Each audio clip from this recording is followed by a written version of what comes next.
Part 11, and we have to fight a battle to take this lumberyard from the Han on the southwest front with Cao Ren assisted by Dian.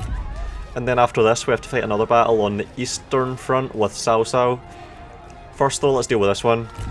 So we have 4 units holding a lumberyard which has 1, 2, 3, 4, 5, 6, 7, 8 entry points, all guarded by towers, and then there's a big chunk here where it's impassable, so we have to find ways to break through on the east and the south. So I'll try and fight this properly. This is a difficult region to assault because there's towers everywhere and they have channels that they can just fill up with infantry, spears, and they have 3 units of those. And we have to wipe out all these units pretty much to win this, so we don't have archers, we have to fight them in the melee. They outnumber us a bit, but of course we have cavalry, so it's not represented properly by the numbers. Dian is attacking because he's the only one that had movement range that could reach, and we're backed up by the other 3 generals. And it's kind of a shame that I couldn't lead with them because it's going to make the setup more difficult. For this one, I want to position so that I can take advantage of any weak points. So they don't have enough units to cover all of these entry points. So what I want to do here is spread out and then push through any gaps. But I don't have an easy way to set up, so I've got to actually maneuver everything around. So that's going to involve cautiously maneuvering, just rotating around this lumber camp and putting saber militia at the front and then pushing through the gaps. So basically I've got to rush the towers with saber militia where they're not defended by infantry, and then follow up with all mother units. And the tower range is quite substantial, so... Alright, Jan Wei is up here. The impassable point is the side that we deployed on, I think. So I've got to bring everything around. Fucking hell. So I've got to split up. I've only got 3 units of saber militia, that kind of sucks. So I'll bring all these left and bring all these right, while staying out of range of the towers. Yeah, this is an impassable point, and I can be fired upon if I move to... where? Yeah, if I come within... if I come over to... wait. Yeah, I can't go beyond there. So I've got to basically just go all the way around here, near the edge of the map. Likewise over there. They're gonna have infantry... oh wait. So I'm gonna position Dian Wei here, right? So he's gonna be here just out of range. And that's going to keep a unit, at least 1 unit, stuck on that side. I want to win this with as few casualties as possible because the replenishment rate on these units is low. And I've got a unit actually missing. So I'm going to have to be crutching myself on the 3 that I actually still have, so... fuck. So I'm going to have to just take towers quickly, preferably with these 2 units because this one only has 20. And then push everything through the gap, just flood through and spread out. They've got a unit of archers, I think, so I'll want to deal with that as soon as possible, and then I can start out manoeuvring and we can get the win like that. Axes, I want to take losses with the axes because they're the most expendable. And there's 2 towers, 2 sets of towers here that can fire as I advance. I don't think there's any units guarding this side. I think everything is over there. I'm not sure though. I'm gonna move them closer. I think all 4 units are down there, and having these units here will help. I've got Dian Wei with his scare over there. I want to get him into the fight, preferably so we have scare to make them rout sooner. Mighty knockback is over there. So I've got 1 mighty knockback over here, and I've got no lancers over here, the way I divided them up. Yeah, so what I'll probably have to do is capture, just run the gauntlet here, get some capturing happening. Probably want to go for this tower first, because while capturing that tower, I'll probably be within firing range. of those because they can fire all the way along there. Ah, now they're coming over. Fuck. So I might not be able to choose. So they are actually dividing their units up. They're splitting up, definitely. So we've got at least a unit of spears on either side, and then there's 2 other units unaccounted for thus far. Probably holding those towers, that entry point. Yeah, so I'm gonna have to run. I could feint a charge through here and just run in, take that one. Yeah, I'm gonna do that. So I'm going for it. Loose formation and take that tower, and that's how we initiate. And that tower can't fire, and those ones are irrelevant. Yeah, we're already taking fire. Only rank 3. I can zigzag a bit. So they have 100% accuracy pretty much, but if I zigzag then something like half of the arrows will miss. At least miss their intended target. And if I can take that tower and that unit runs around, I can probably just run out the front and take the other tower. Already lost 4. And yeah, I'm gonna just run for it now. And just like that we're in with only 6, 7, and there's the other unit discovered.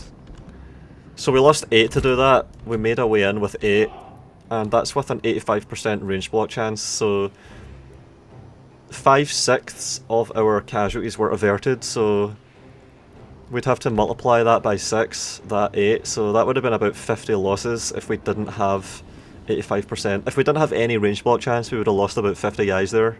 Fucking hell. And now this unit's coming off. And I'm probably going to want to juke that unit and come around, because I could bring another unit, run them through that of course, or I could pull these through the front, but fuck, I'm probably going to have to just... Alright, I'm going to keep capturing towers, so I might have to force my way through the right now. That's probably the way to do this. So I'll stay out of range of all the towers. Is there a blind spot? Nope. There will be over here though. So I can sneak through here. Like, where's the range of this tower? Alright, so I can come around here and get through a blind spot, potentially. They might try and capture those towers. All I need is a window to get in. Because I've lost 8 and I want to keep it like that. Wait, we've killed 2 guys, what the fuck? Yeah, 2 lumberjacks. Yeah, this is good, so... 8 losses, and then once... Yeah, I can run through this now. So there's a blind spot, definitely. So, between that tower there and this tower here, we have a blind spot. Nice. And I'm gonna keep going, actually. I'm gonna pull that unit off and capture that tower as well. Because the more towers we capture, the more choices we have, and also the more we compel them to divert resources to capture towers. So yeah, this is pretty good. And look at that, slipping in. Fucking nice. And now, no matter what happens, we're going to be able to make progress here. We can either pile through a gap that's left by this unit, or we can charge. So they're pinned, because if they turn their back, they'll get mighty knockbacked. And I'd like to have a unit of Saber Cavalry Militia take that archer unit immediately. Oh no, fuck. Shit. What the f... I need to... Oh wait, wait. Oh, we still have it. We still have it. Holy shit, that's nice. Let's see if I can sneak around, right? So I'm gonna try to get around that unit. It's not expected that you would do this, so if I can actually pull it off, and then if I can charge now, then I could get a free rear charge into that unit. Yeah. And I'm not getting reflected. That was not that good. Shit. Gonna have to just keep piling through. We're in pretty much. And these towers are captured, yep. So keep this tower and try and get the archer unit, and that will give us more options. So this side's captured, it's ours. And they're blocking them. Fuck. Oh well, I'll keep capturing stuff then. The archer unit though, fuck. I need to try and get around somehow. They're firing at them, which is good.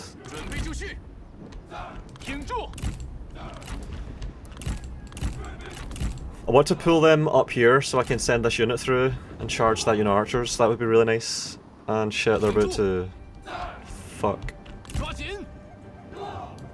If only I had those fucking... If only I had those towers, because then I could send axes in.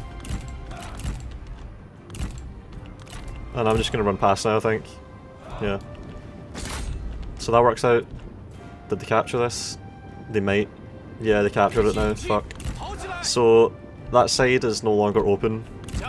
Gotta just pull all my shit through here. And I think I've got this arch unit now. And I'm taking those towers there. I might have to run away, shit. I'll have to rear charge them if they go for this. And I've got Cao Ren up here. He only lost like 2 guys there to those towers. I don't know, is this worth it? Is this micromanagement shit worth it? Is this favourable? 13 out of 20 left. I don't know, man. Did this work out? I can pull them behind now. Well, I can try and capture the centre there. Alright, I can do this. Alright, let's wedge and try this shit. That's the captain though, so...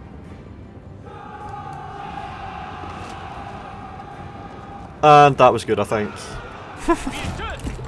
They just lost like 150 guys, I think. So that works out. I don't think we took many... Oh yeah. That's what we want. Perfect. And now I can follow up.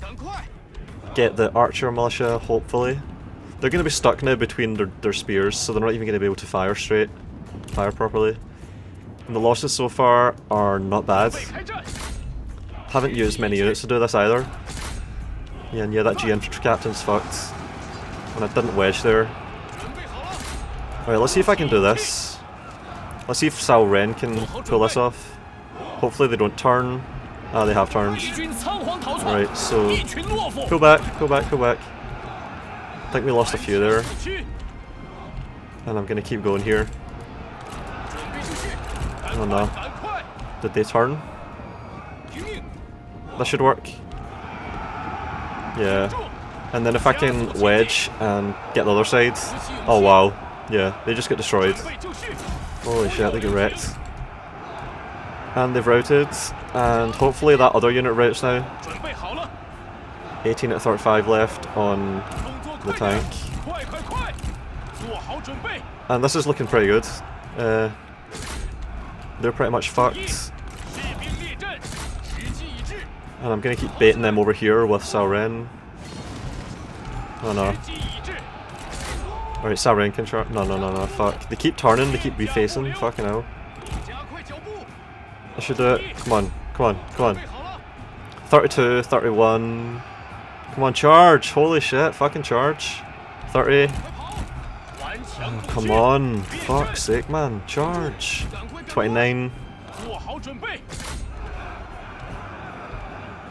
29. Come on. Just this unit, all we need is one good charge, and they're fucked, and that's the end. Oh, they're moving, I'll take it. 18. Yeah, did we take any losses there? Because they were moving and didn't brace, that went really well, I think. And that's it. Yeah, so that was not bad. No, shit. Get. So we lost almost nothing, I think. How many kills? 20, 30, 55. Oh man, we actually did take some losses there. It was those drawn out manoeuvring moments. Like... when Cao Ren got stuck, and when the Sabre Militia were getting caught with the spears, I think we did take some losses to that shit. But overall that was pretty good. Like, if we auto-resolved that, we would have lost everything. And if we charged axes into the towers, we would have taken a lot of losses, and they would have just matched us in the melee, and maybe even kept the towers, and then we would have been getting fired at while we tried to send in cavalry through the side to flank anyway, so... that manoeuvring that we just did worked really well. We lost, what the fuck, how many about half. So I think the tank started out with 35 and now he's got 18, so 17 losses for 500 kills is not bad, and Jian Wei was not involved. Cao Ren took... I think he had like 40 or something, so he lost like 10 to kill 260. Yeah, that was acceptable. Considering we had no artillery and couldn't auto-resolve, and were attacking such a pain in the ass settlement, that was pretty good, I think. So now we have a lumberyard, and we have wood, so does that mean that we are exporting wood as a commodity? How would I check that? Alright, so let's look at the value of trade agreements. So we've got trade with Liu Dai, 476, that doesn't seem to be higher than it was. And then Yan Shao for 620, that might even be lower. Actually no, because remember it was at 1100 approximately, so maybe it takes a turn for the... yeah. Trade will probably reflect the wood next turn then. Trade income, if it goes up. And we're gonna have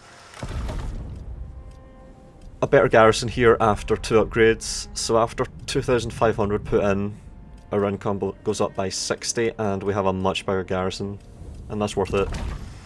So yeah, I'm going for that. I intend to keep this obviously, so the sooner we can get that increased garrison the better.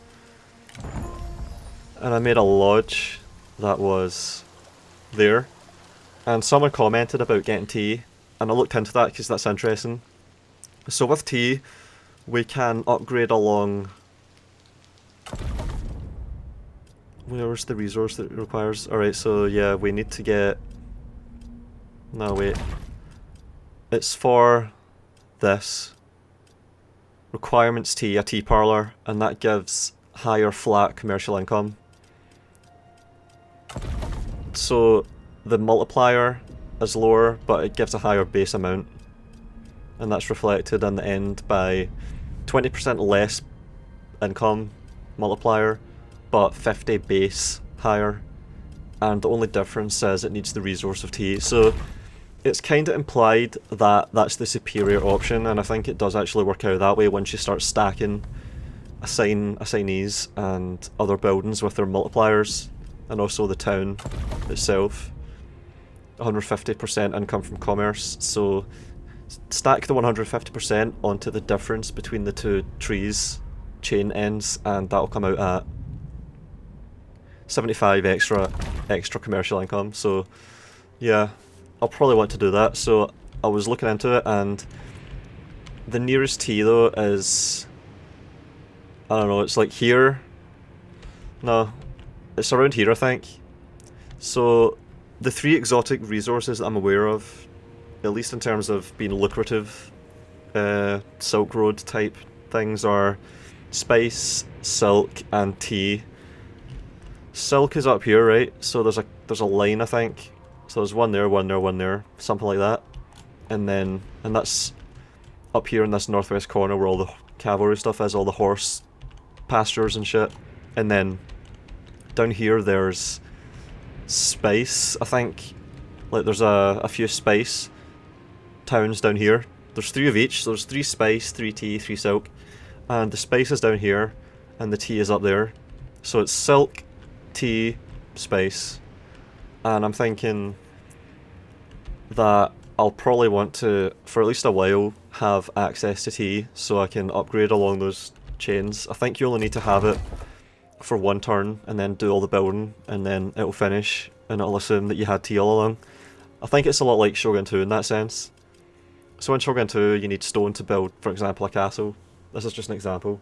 And all you need is stone for the turn in which you actually give the build instructions. So if I wanted to build a massive city, what's it called? A fortress, then I would have stone as a resource, either through trade or actually possessing it, and then I'd click build, and then 6 turns later I would have it, even if I ran out of stone somehow in the meantime by losing the stone quarry or the trade route that gives me stone. So it might be like that here, where all I need to do is get trade with someone that has tea for a turn, and then build all this shit, and then cancel the trade agreement. and that may work out. Otherwise, I'm probably gonna have to send an expedition down to capture T and then upgrade all this shit, but I don't know, like... I'm thinking that I might need T all the way up the tree, so... I might need T all the way up the tree. Yeah, I do. So I'd have to go 16 turns with T, and to put all the build orders in, fuck. So yeah, I probably want to have a reliable trade route, or else direct T access to upgrade these properly. Because these are really lucrative, this is how you make money, I think. Obviously as Cao Cao I can try going for peasantry, and that might work out well as a focus. But it's so easy to stack commercial multipliers, so I don't know. I was thinking about this. So I've got temporary labour housing here, right? And that's given 4k population for free. There's no upkeep, but then I can upgrade it for 8 upkeep per turn, and it gives another 8k population growth per turn on top of it. And I'm losing 32k population to public order right now. So for only 1,000 in one turn and a paltry trivial fucking 8 upkeep, I can have an extra 8k population growth per turn across all of these, I think. Yeah, so 500k, 500k, 500k, and then 800k, so that's 2.3 million. Yep. So I think that would give... I don't know if this applies to... Actually, yeah, local, county and brackets, so... This could be really good. I'm gonna go for it, I think. And I'm getting 2k a turn, so I can afford that right now. And then up here, I've got to take the trade port. So, take the trade port, head up northwest, maybe with force march, and then I think I should arrive to intercept Zhu Huang, and I'll have a capable army that I can use to manipulate that battle properly and have everything under control, hopefully. Look at this, he's got 0 unit upkeep because he's a Han. Can I see yet? What? No, I can't. I really want this guy though. And he's taken attrition, I think. He's only got 64 out of 83 on his own bodyguard. And these are all at 3/4, so I think he's taken attrition. And if he attacks one of my towns, I'll probably have to auto-resolve it and hope he doesn't die. Don't know if he can do that though. Don't know if that happens. Hope not. I hope he just keeps walking through. I hope he doesn't turn around. I hope he doesn't die. I hope he doesn't disappear. I want to fight him on the field and run that capture chance. It's our best chance, I think, at capturing him. Because I'll have an extra... From Guo Jia, I'll have an extra 10%. Yeah, an extra 35% chance. That's massive. So I really need to have Guo Jia in the army that fights this guy and wins for the auto-resolve chance. Damn right. Alright, got to fight for the trade port. 1 out of 2 down. Decisive victory, so we've got 4 units here, and of course the trebuchets ready to go. They've got an archer captain, which is like a decent archer unit. And let's look at the fucking map. Yeah, so I don't have... Oh wait, start out and then make him the captain, commander. I need to remember to do that, so I'm gonna try to get that right from now on. And also that'll give extra firing rate. Yep, ranged attack rate 8, ranged attack rate 11. And this was really good in that fight up here against Zerong. That 10 attack rate on these crossbowmen in that fight, holy shit, every 6 seconds a full volley of crossbows. Oh man, that was great. That unit disappeared in seconds. Zerong's bodyguard totally took out the fight. Oh man, that was great to look back at. I could have auto-resolved this, but I think I would have taken losses. So I'm fighting it. And I can see how this goes. I like fighting these battles against these small garrisons and challenging problematic situations. I like figuring out the optimal solution for these fights. Like in this case, it would probably consist of taking out the towers, getting the archers in, and the crossbows. Although there's something that happens here where after they get fired at by the trebuchets for a while, they'll actually sally forth literally in front of you. So trebuchets are so useful in sieges, holy shit. Cannot really be understated. And if I have to go in and get dirtied up, I can use the saber cavalry militia. So I'm gonna probably do that. They're gonna sally forth, and I can... Wait a minute, let's have a look at this. So, what's the most favourable terrain for this fight? Probably here. Yeah, okay, so...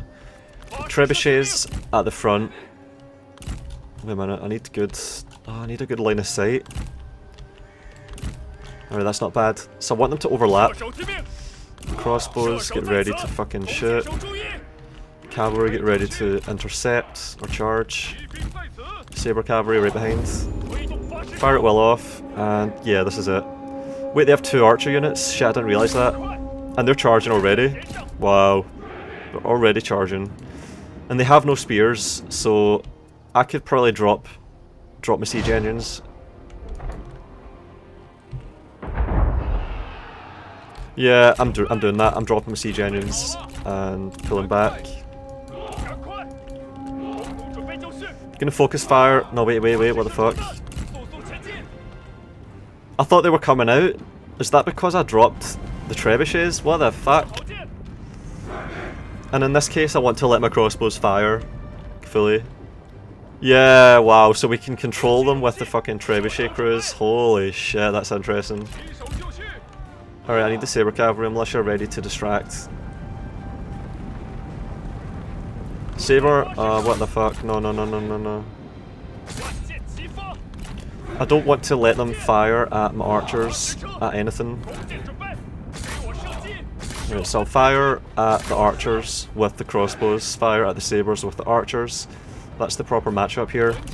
And then I'm gonna have my saber cavalry. Alright, they're in range nearly, so I need to watch out here. Oh wait, they are in range.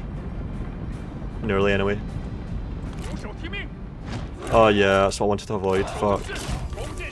Shit. Lost 25 crossbows to that shit, man. Hopefully they don't shoot the trebuchets. And we're taking aggro with the saber cavalry militia now, so that's acceptable. That's alright. Crossbows are firing at them. And yeah, this will be quick. Towers can maybe just about fire. Yeah, they can. Alright. And I think I can destroy them with just the crossbows here. Already got 180 kills, 190. Oh my god, 200 kills. Hopefully we have the ammo for this, because that's extreme.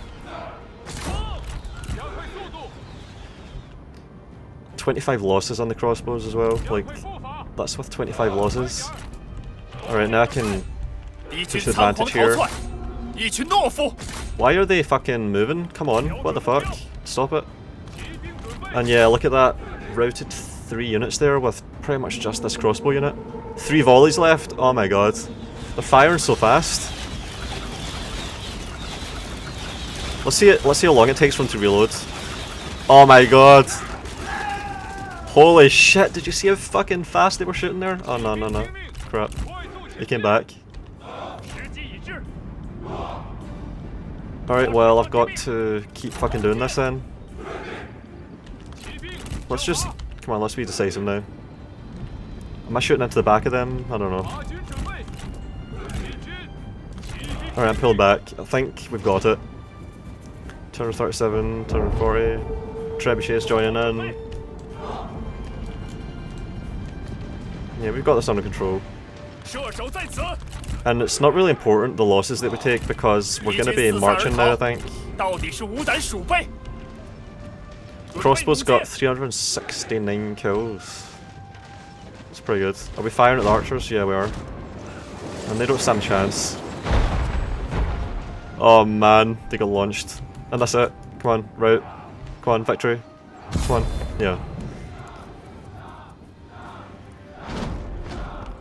Could that have been better? Maybe. Holy shit. Fucking trebuchets. That was really clean though.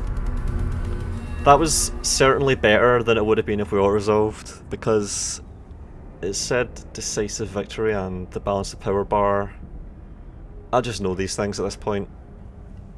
Even this early on with my 3k grinding. We would have taken like 100 or 200 losses there. But we lost 53, so it's a bit better. Occupy. And we're now over 2k income, so we're now at the point we were on at turn 1 in terms of our surplus income. We've exceeded it. I think I was at like just under 2,000, around about 2,000. 2,000 surplus on turn 1 after I disbanded fucking everything pretty much and just had bodyguards and a unit sabers. Probably these guys. And now we're actually earning a surplus of 2k legitimately. Before we've even started stacking all the multipliers and shit. Yeah, the fact that we've been able to skim completely on infantry and had minimalist armies, that we've managed to save so much money and reinvest it into infrastructure. Like, we have a great position now. So now we just have to march northwest, and I'll do that with Dian, because he's got reach and replenishment. Yeah. So did we get, what's his XP like? Oh, he needs a bit more. So he's gonna have fire arrows and more cunning, and that means even more ammo after one more fight, I think. 1,200 XP to go, and that's covered by one fight, any fight, I think. And I've been looking at this, so we're right beside a salt mine, and I'm pretty sure I could just run in and take that, but I really want to be directing my aggression northwest now. Like, I think the conquest to the southeast has been a success, and now I'm going to redirect. 15% replenishment, pretty fucking good, and the reform to get even more, the extra 10%, that's in another 3 plus 5, 8 turns, so we're on turn 16, yeah, because I remembered it was on turn 24. So, a few turns, like get up to here, and then force march to... So, it's just 3 or 4, that's a lot though, like, the campaign's only gone for 16 turns and we've done so much. And now we're going to be marching for like 3 or 4 turns, fucking hell. It's worth it though to get this guy. Like, I want to do this properly, do it right. Let's look at the construction, right? So we've got 1, 2, 3, 4, 5 out of 6 commanderies constructing. If I had more money I could upgrade the fishing port, but I don't really care about that. All that does is give an extra 2 food for 20 more upkeep. Is that even worth it? Fucking hell. I already have a surplus of 18 food. Alright, well anyway, I need to go down here now, so the march south, the march west begins now.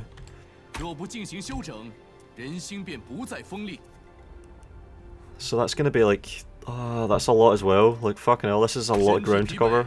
Dian Wei is leading. Oh yeah, I was looking at this. So I've got a spare horse.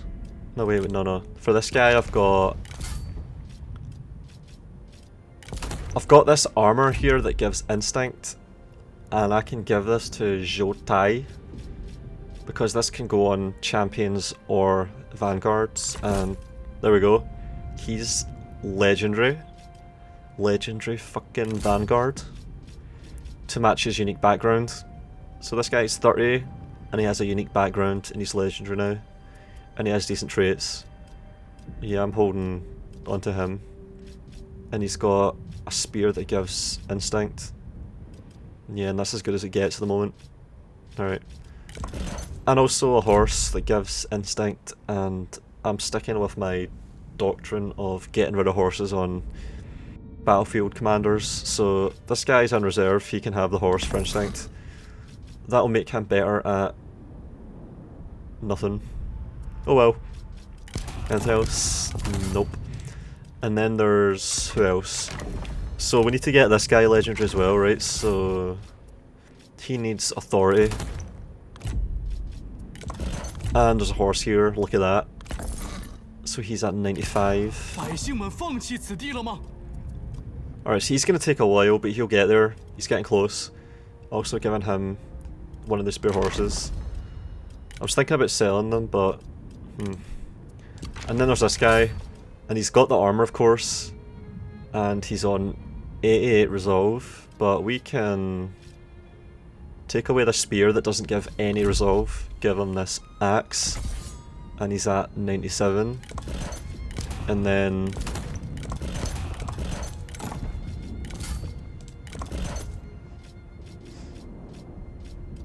is there anything else we can do? Fuck. Alright, well he's... oh wait, yeah. Haha! Look. Can give him one of these. And in this case... well, I want to have this guy probably be an administrator. I don't think he's going to do well in the battlefield, so... I'm probably going to have to go along the bottom. And the easiest way to get there is here, so... and he's legendary as well, 105 resolve. 42% bodyguard. And how big is that bodyguard then? Where's the button to see a preview of the bodyguard? Fuck. Man, where is it? Show me your unit. I think there's a button somewhere, but I can't remember where it is. Fuck. Wait a minute, is it here? Oh yeah, so... oh, what the fuck. Oh, what the fuck. Oh my god, stay up. Ah!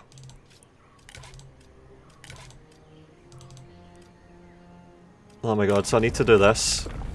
I need to select someone else. 1 minute. Oh my god, this is annoying.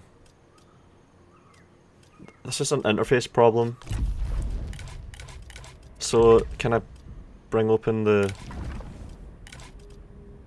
fuck's sake, alright, I need to try and do this then, alright. If I click like... this and then... yeah, 61. Holy shit. It fucking just goes away after a certain amount of time. It just comes off. Fuck's sake, man. So he's got 61. That should go up though.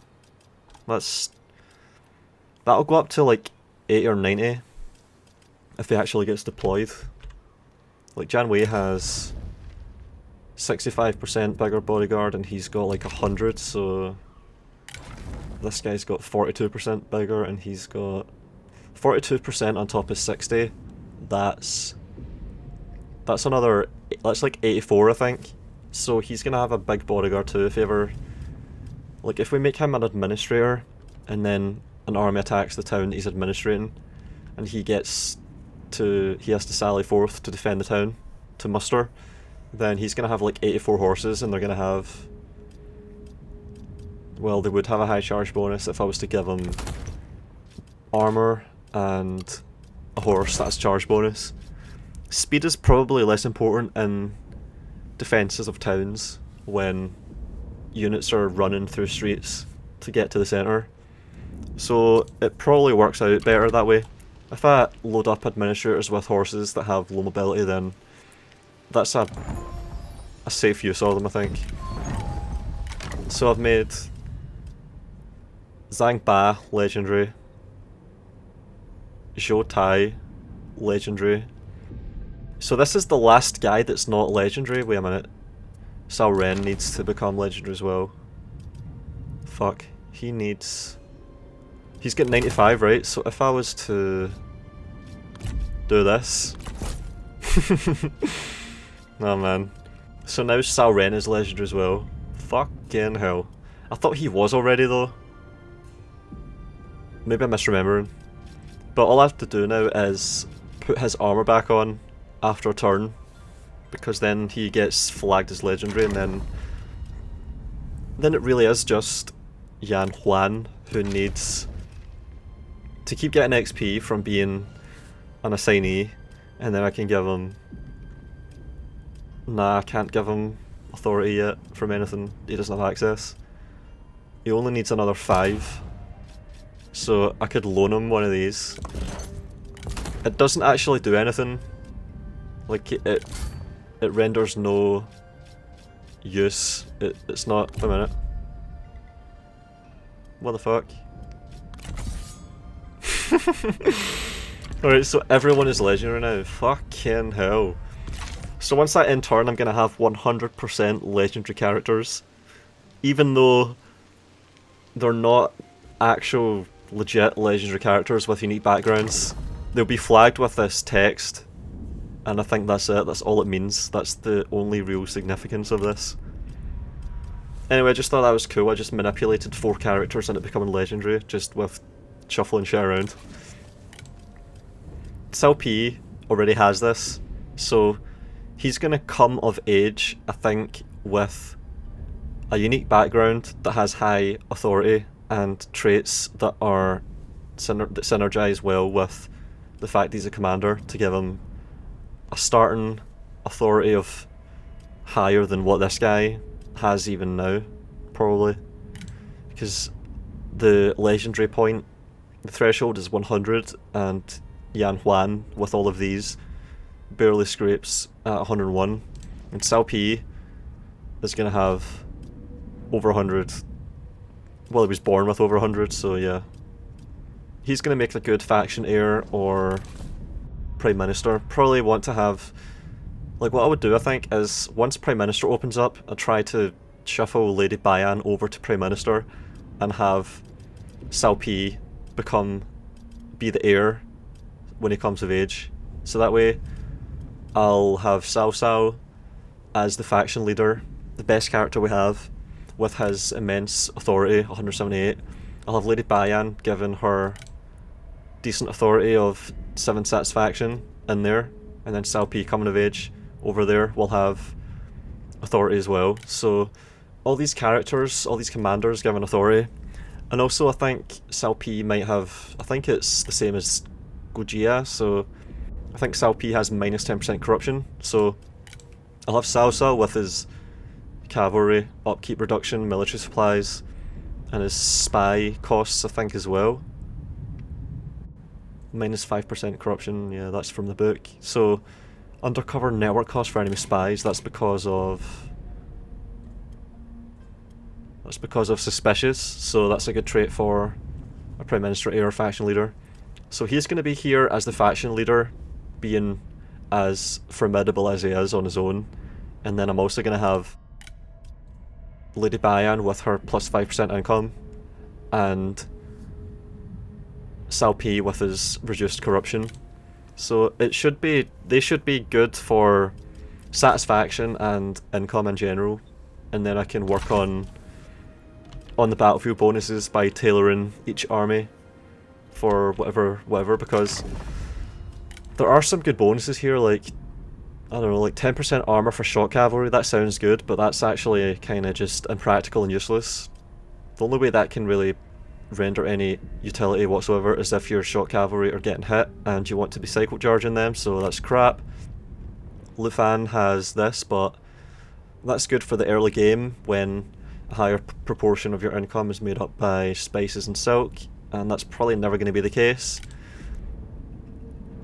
6 morale, that's crap, absolute garbage. I mean, that only is useful when it makes the difference between units routing and staying, and my units do not route, so what the fuck. Starting rank for all recruits, that sounds useful, but when you've got units that are hitting rank 10, it's useless. This guy with his 8 attrition for hostile forces, if there's enemies in my lands, I want to be fighting them and dealing with them. I don't want to be overwhelmed with all these armies around me, so... And then Zhangba for peasantry income. That could actually be good. Income from industry, that sounds worse than the peasantry. But then there's Dian Wei. 10% armor for all spear infantry. This is probably actually really good. Spear infantry, that's a lot of men with a lot of hit points. and they have shields. They're defensive, inherently defensive, and then they have decent armor to begin with, and then there's also this trait here, 10% armor for all spear infantry for his retinue, so his own spearmen have even more. So you could have some really beefy spearmen with this guy, and then if you have like another, like if this guy was to be the factioner, and then had another few guys like him that give buffs to spear infantry, that could be a really good triumvirate. But nah, it's like the bonuses from income and corruption are just so universally applicable and useful that stacking them all together is probably a good idea, and it also lends well to the army makeup and all that, so that's my thinking there. I need to do an artillery check. So, did I do this on this turn already? I don't think so. I don't see anything. Yeah, so they fucking got nothing, man. Can I request aid? I think I just did it on... Yeah, Guo Jia just did it. Saw Ren a couple of turns maybe. And that's it for now, I think. So, all the armies have fought. Money's spent. No diplomacy to be done. Wait a minute. I can upgrade this guy. So he needs expertise, so... yeah. 110. He's still not going to be anywhere near as good as Xu Huang. And once I take him, I just realised I'll have 3 sentinels. That's a lot. I'll have a lot of sentinels, fuck. 3 sentinels, 3 commanders, 2 strategists, 3 champions, and 2 vanguards. Yeah, so it's kind of balanced now. We have at least 2 of everything at this point, and we're gonna be coming up to 3 of everything. Yeah, I'm in a turn. This is looking good. Did everything I wanted there, I think. Alright, so there was no big massive battles. And yeah, they're marching further in, and what the fuck is this? Alright, I need to deal with that. I'm marching down there through them, so... I'll have to face them. And Xu Huang is doing what I wanted, so... I can intercept that fucker. He's not taking any further attrition. God damn it. Brown Thoroughbred. Zhang Ba became honest. Reduces corruption. Wow, that's a good trait to have picked up. I wonder what did that, if it was truly just random. So he's superstitious and... oh yeah, look at that. They're all legendary. Didn't anticipate that, just thought, it just crossed my mind that I could do that in the time that intervened between part 10 and 11, and I thought, yeah, I'm gonna try it, and I did it. Alright. To be continued. If you're a fan of the videos and want to help me with my ambition to keep making more, you can do that on Patreon. Thanks to all patrons, with a special thanks going out to Matteo Olivetti, Nerdington, and the Roadie451. Cheers, chaps.